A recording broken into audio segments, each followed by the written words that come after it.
Hello everyone, welcome to biology class. This class we are going to see 12th standard botany chapter 2 classical genetics.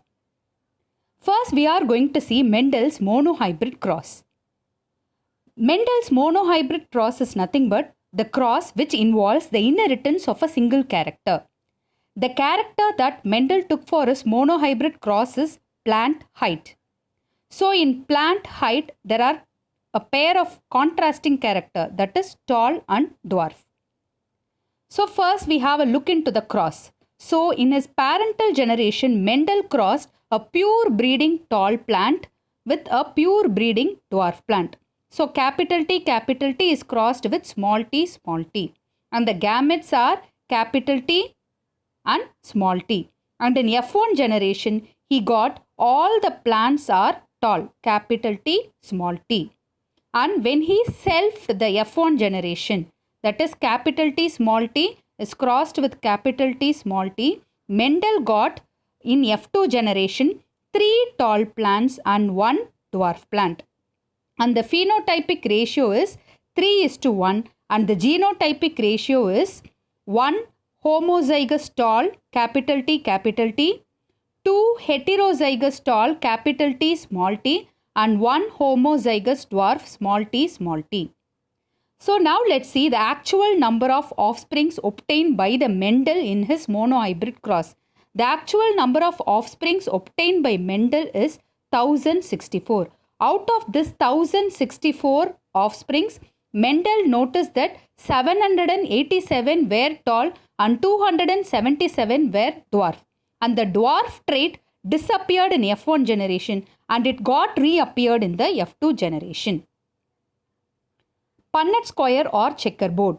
So this Punnett square or checkerboard is nothing but a graphical representation and it is used to calculate the probability of all possible genotypes of the offsprings in a genetic cross. So in the genetic cross, the genotypes and the phenotypes of the offspring and resulting from the combining gametes can be easily understood with the help of a diagram, and this diagram is called Punnett square and it is named after a British genetist Reginald C. Punnett. So here the F1 matings, that is capital T small t and capital T small t is represented and the offsprings of the F2 generation was represented in the Punnett square. So now let's see the molecular background for Mendel's gene for plant height. So the plant height in pea plant was controlled by a single gene with 2 alleles. So what is the gene? So capital LE or capital LE small le. So in this case the plant will be a tall plant, and when it is small le then the plant will be dwarf. Now let's see the molecular reason behind it. So the cells of the pea plant, they have the ability to convert the precursor form of the gibberellin. Gibberellin is nothing but a plant growth hormone. So the pea plant can convert the precursor molecule of gibberellin into active form of gibberellin. So this can be done only if the plant has got the capital LE allele. So if the capital allele LE is found, then it codes for a protein, and this protein is a functional enzymes and it involves in the gibberellin synthesis pathway leading to the conversion of the precursor molecule of gibberellin into active gibberellin. Whereas in case of the dwarf plant, it has got only small le. So it results in the production of a non-functional protein. So the precursor gibberellin molecule cannot be converted into gibberellin and so the plant remains dwarf. And in case of tall plant, even one allele, that is capital Le, if it is found in dominant in 2 or that is capital Le, or when it is found single, that is capital Le small le, in both the cases the functional enzyme, that is the protein, will be produced and resulting in the production of the active gibberellin and the plant will be tall. This is the molecular background of plant height. And now let's see the molecular basis of Mendel's flower color. So one of the trait of the 7 traits observed by Mendel, flower color is also one of the character, and with respect to flower color, the purple flower is the dominant trait and the white flower is the recessive trait. In 2010, the gene responsible for regulating flower color in the pea plant was identified by international team of researchers, and it was called P gene A. So if this P gene A is found, it encodes a protein, and this protein will be functioning as a transcription factor, and so if this transcription factor is present, it leads to the production of a anthocyanin pigment, and if the anthocyanin pigment is produced in the flower will be purple in color, whereas in case of pea plants with white flower, this anthocyanin pigment will not be produced, and so the flower will be white in color. But the white plant, even they will be having the P gene A, but in this case the P gene A will be inactive. So the transcription factor is inactive. So though the gene is there, this gene cannot lead to the production of anthocyanin pigment. Why? Because in case of white flower, the P gene A, it shows a single nucleotide change. Due to the one base pair change, so the transcription factor is inactive, and hence anthocyanin pigment cannot be produced, and the flower remains white in color. And researchers delivered the normal copies of gene A into the cells of the petals of white flower by gene gun method. And when the gene A was transferred, a small percentage of the white flower, the gene got expressed in those flower, and it got accumulated the anthocyanin pigment, and the flower became purple. The next cross we are going to see is reciprocal cross. In one experiment, the tall pea plant were pollinated with the pollens from a true breeding dwarf plant. That is, the pollen was taken from a dwarf plant and it was used to pollinate the tall pea plant, and the results obtained were all tall plants. And when the same are reversed, that is the parental types are reversed, then also they got only the tall plants. So what is reversing the parental type? When the tall plant is male, which is crossed with the dwarf female plant also, the same F1 crosses, that is all plants are tall. And similarly, when the dwarf plant is regarded as the male and the tall plant is regarded as the female, then also the result ratios are same, that is all tall plants. So matings which are done in both the ways are called reciprocal cross. The results of the reciprocal crosses are the same. So from this reciprocal cross, it was concluded that the trait is not sex dependent. So whichever plant we can take as a male or a female, the results are going to be the same. And hence it was proved that Mendel's monohybrid crosses were not sex dependent. Mendel's analytical and empirical approach. Mendel chose two contrasting traits for each character. So it seemed logical that two distinct factors exist. In the F1, the recessive trait and its factors do not disappear and they are hidden or masked only to appear in 1/4 of the F2 generation. That is, in the F2 generation of the 4 offsprings, Mendel observed that 3 plants are tall and 1 plant is dwarf. So he concluded that the tall and dwarf allele of F1 heterozygote segregate randomly into gametes. So Mendel got 3:1 ratio in F2 between the dominant and recessive trait, and he was the first scientist to use this type of quantitative analysis in a biological experiment, and Mendel's data is concerned with the proportion of offspring. And Mendel's analytical approach is truly an outstanding scientific experiment or achievement. His meticulous work and precisely executed breeding experiment proposed that the discrete particulate units of heredity are present and they are transmitted from one generation to another, and now they are referred to as genes. So before it was considered as factors and now they are referred to as genes. So Mendel's experiments were well planned and to determine the relationship which governed the hereditary traits. And this rationale is called empirical approach. And the laws that were arrived from an empirical approach is known as empirical laws. Now let's see test cross. Test cross is nothing but crossing an individual of unknown genotype with the homozygous recessive. So test cross is done to find the unknown genotype. So how the unknown genotype can be found? The unknown genotype can be found by crossing it with the homozygous recessive. What is homozygous recessive of Mendel's monohybrid cross? It is small t, small t. So in Mendel's monohybrid cross, all the plants are tall in the F1 generation, and in F2, tall and dwarf plants were found in the ratio of 3:1. So Mendel self-pollinated dwarf F2 plants and got dwarf plants in F3 and F4 generation. So he concluded that the genotype of dwarf plant was homozygous.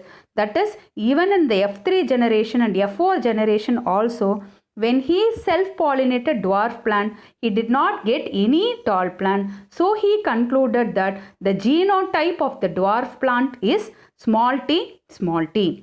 But we want to know what is the genotype of the tall plant. There are two possibilities. That is, if the genotype is capital T, then also the plant will be tall.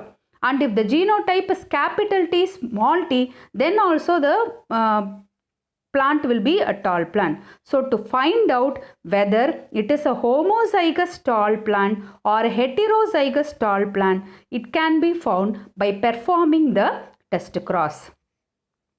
And the progenies of the test cross can be easily analyzed to predict the genotype of the plant or the test organism. So thus, in a typical test cross of an organism showing dominant phenotype is crossed with the recessive parent instead of self-crossing. So instead of self-crossing the F1 parent, if we cross the F1 parent with the recessive parent, we can identify whether it is homozygous or heterozygous for dominant character. Now let's see the cross.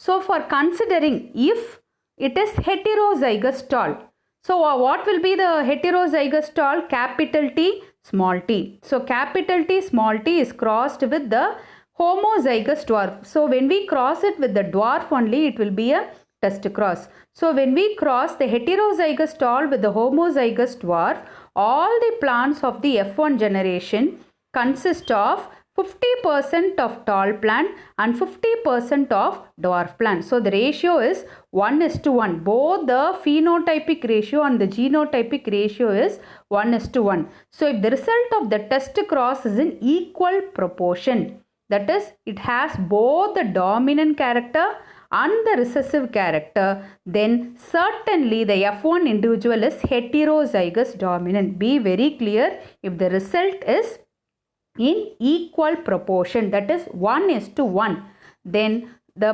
parent will be, surely it is heterozygous dominant, capital T, small t. Whereas in the other instance, when we consider the homozygous tall test cross, that is capital T is crossed with small t, small t. Then we can see that we can observe the F1 generation to be all or tall plants. So if the result of the test cross shows only the dominant type, then the F1 individual is homozygous dominant.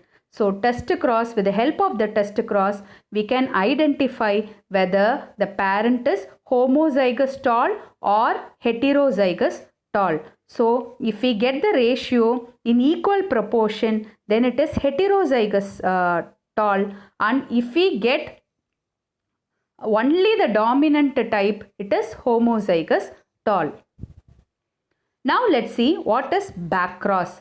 Backcross is a cross of F1 hybrid with any one of the parental genotype. What are the two parental genotype in case of Mendel's monohybrid cross? One parental type is capital T and the other parental type is small t, small t. So backcross is nothing but crossing the F1 hybrid of monohybrid cross. What is the F1 hybrid? capital T, small t. So it is crossed with either the dominant or the recessive parental type. Then it is said to be a backcross. So backcross is of two types, dominant backcross and recessive backcross, which is otherwise called test cross. So the recessive backcross or test cross, now only in the previous slide we learned that if the F1 hybrid is crossed with the recessive parent, that is small t, the phenotypes appear in equal proportion. So this is called as test cross, and this recessive backcross or the test cross helps to identify the heterozygosity of the hybrid. Now let's see what is dominant backcross. So dominant backcross is nothing but crossing the F1 offspring.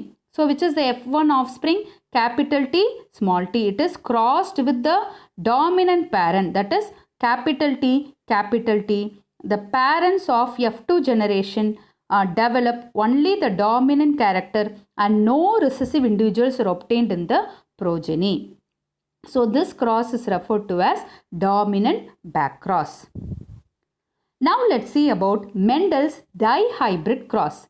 Mendel's dihybrid cross is a genetic cross which involves individuals differing in two characters. So monohybrid cross, if the inheritance involves a single character, it is called monohybrid cross.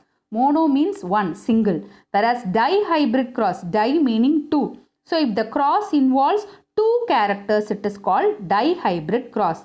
Dihybrid inheritance is the inheritance of two separate genes, each with two alleles. The crossing of the two plants differing in two pair of contrasting character is called dihybrid cross. So what is the character that Mendel took for monohybrid cross? Mendel took plant height as the character, tall and dwarf.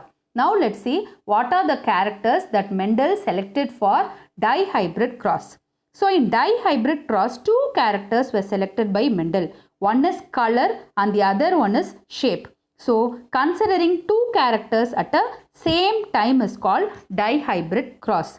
Mendel considered in seed shape, Mendel considered two character round, wrinkle, and in cotyledon color he observed two traits yellow and green. So the two characters were taken by Mendel. In seed shape, round is dominant over wrinkled, and in cotyledon color yellow is dominant over green. So the parental genotype is represented as capital R, capital R, capital Y, capital Y. The plant is round yellow parent, and the another parent is pure breeding green wrinkled parent, that is small r, small y, small y. So one parent is capital R, capital R, capital Y, that is round yellow, and another parent is small r, small y, it is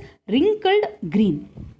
And during gamete formation, the paired genes of a character assort out independently of the other. So with assort means separate. So it never means that if round character is there, obviously it should not come into your mind only yellow it should be there. So the characters are assorted independently. Even the round can combine with the green. Even the wrinkled can combine with the yellow. So the characters assort out independently of the other. So let's see what is the dihybrid cross. So already we know the parental type is capital R, capital Y, and it is crossed with small r, small y. Let's write the gamete of round yellow. So the gamete is capital R, capital Y. And the gamete of the wrinkled green is small r, small y. So in the F1 generation, Mendel got all the plants are round yellow, that is capital R, capital Y, small y. So all the plants are round yellow. If one R is found, it is round, capital R. And if one capital Y is found, it will be yellow. So now F2 generation. So let's write the gametes. Let's notice the gametes of F2 generation.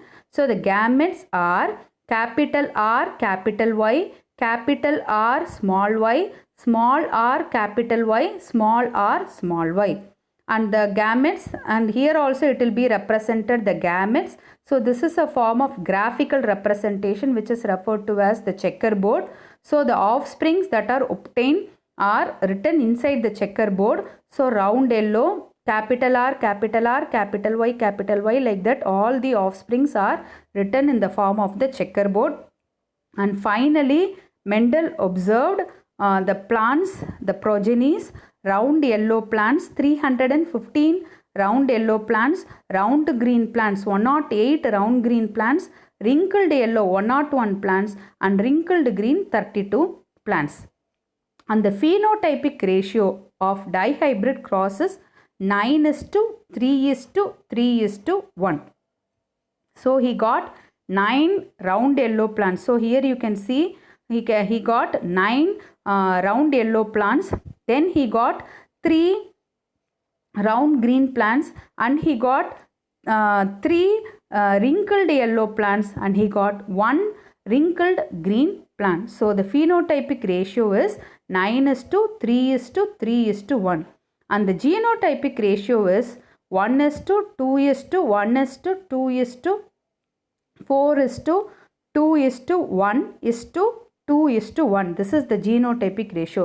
That is how many capital R, capital R, capital Y, like that. When we see the genotype, he got this ratio.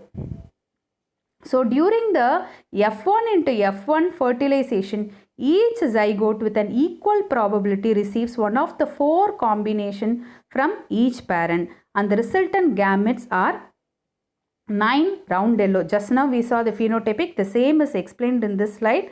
So 9 round yellow he obtained out of the 16, 9 round yellow, 3 wrinkled yellow, 3 round green, and 1 wrinkled green.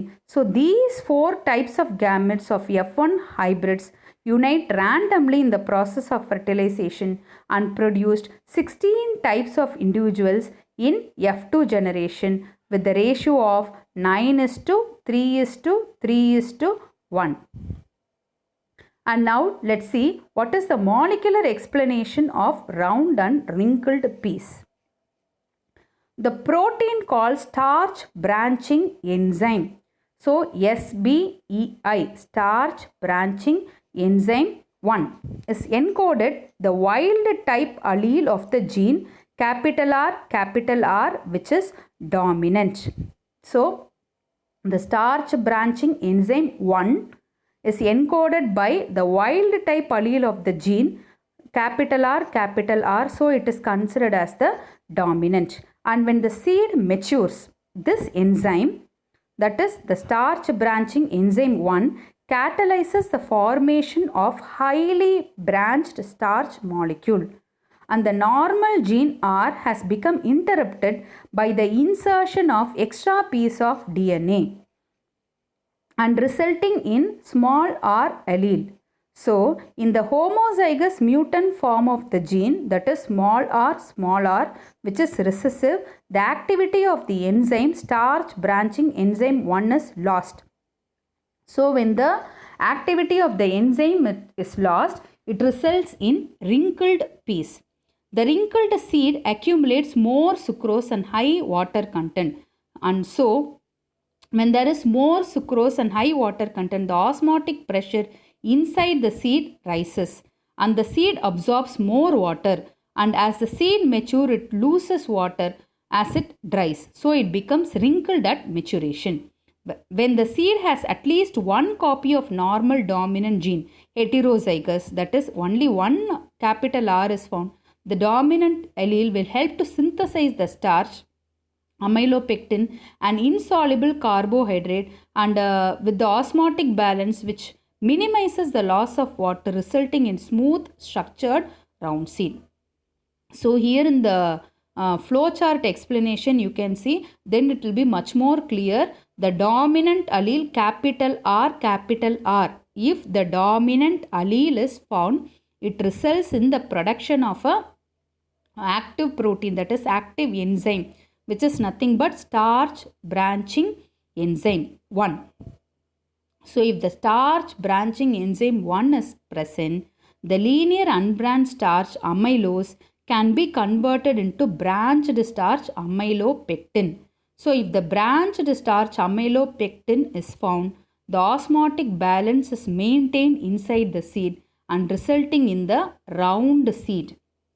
Whereas if the recessive allele, that is small r is found, it produces only inactive enzyme. So that is the starch branching enzyme 1 cannot be produced if it is a recessive allele. So it results in inactive enzyme, and so the linear unbranched starch amylose cannot be converted into amylopectin. So it remains as linear unbranched starch amylose.